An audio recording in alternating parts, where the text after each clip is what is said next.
we're going to touch on a few players that have impressed over pre-season. And I don't think you have to be Einstein to work out who they are. Two, in my opinion, that have come in now.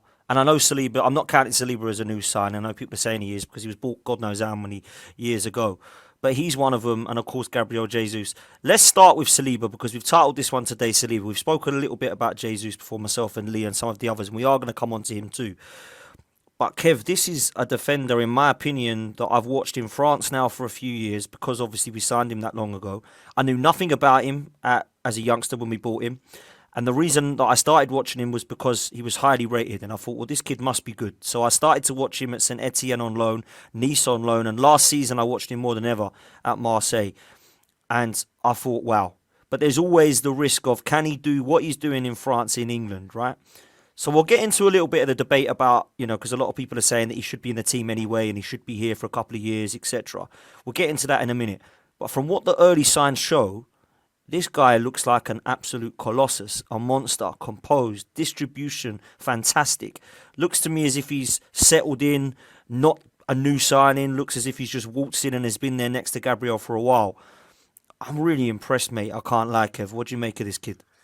Look, I think there's been a lot of talk, obviously, what's happened in the past with him going out on loan all this time. I think the loans have helped him, Dan. I really think they've helped him. I think the Marseille loan was the important one last season, especially because he got to play in Europe. He got to play against the likes of Mbappe, Messi, and them guys, and became a France international and won the Young Player of the Year. Those things are all cement, Dan. They cement the confidence of the player. As we've heard, he was always going to come back to the Arsenal. Some people were asking questions. He may never come back. He was always going to come back to the Arsenal. But now you're seeing him come back as a fully fledged first team player, a fully fledged international, somebody who, we talk about, look, and I don't want to talk about him in a term like a Van Dijk, but we talk about Rolls Royces. If Van Dijk's a Rolls Royce, I'm seeing a Bentley. That's what I'm seeing. I'm seeing a Bentley right now and I know it's only pre-season, and listen, we're going to find out. The only thing we could do is talk about what we see, the eye test. But Dan, I'm seeing Havertz get no change. I'm seeing Werner get no change. I'm seeing Batshuayi get no change. These guys used to give us major problems.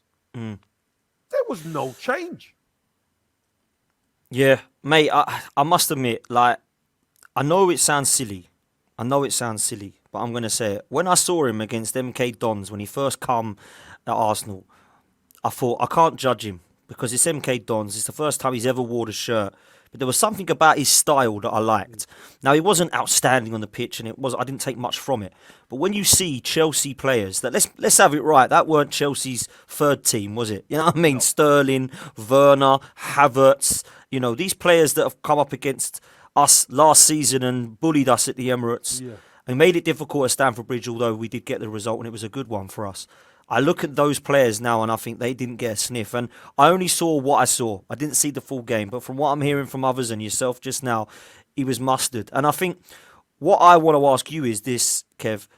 Where do you stand on the whole, what happens to Ben White now? Does he get ahead of Gabriel now? Because as far as I'm concerned, I love it, mate. We've got competition for the first time for places in what, let's be honest, is a very long time, KC. So where do you stand on that, mate? Listen. Now Arsenal are starting to get serious. That's for me. Ben White's got major issues because there's a player there who for me. I think he's gonna take to the Premier League like a duck to water now. He's played against some of the better players at Chelsea yesterday. I don't know it's pre-season, but he's seen them off. Yeah, and he's seen them off really comfortably. I like the look of him and Gabriel together, that balance. Saliba's a right footer, Gabriel's a left. You talk about sometimes coming in, he might look a little bit distracted because he hasn't played with Gabriel properly. They looked effortless last night. It was effortless. And that's what you look for. Is there going to be any change? Obviously, Ben White was right back.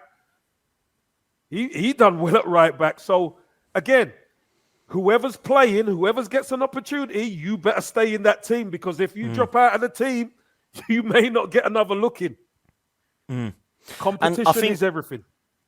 Yeah, you're absolutely bang on with that. And I think I'm quite confident that that position in kind of general, or in particular, should I say, is one that I'm confident of now.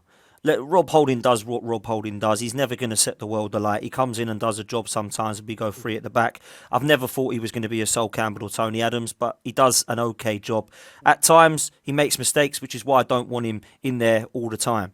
But the other three now, I think, can all defend. Now, I know Ben White, the jury's out with me, and people think I'm harsh for saying that. I don't think he's a bad player, though. I've never come on here and said he's shite or that he's terrible. I just think there's one good game, then a bad game, and I think, come on, we need some consistency with you. But actually, what I'm looking at now is some competition for places. So I'm with you 100%, looking at there's a potential there for us to, even if we do think maybe against Liverpool or City, let's just chuck them all in. Let's have Tommy Yasu and Tierney and go free at the back. Or 5 when we're defending, 3 when we're attacking. 100.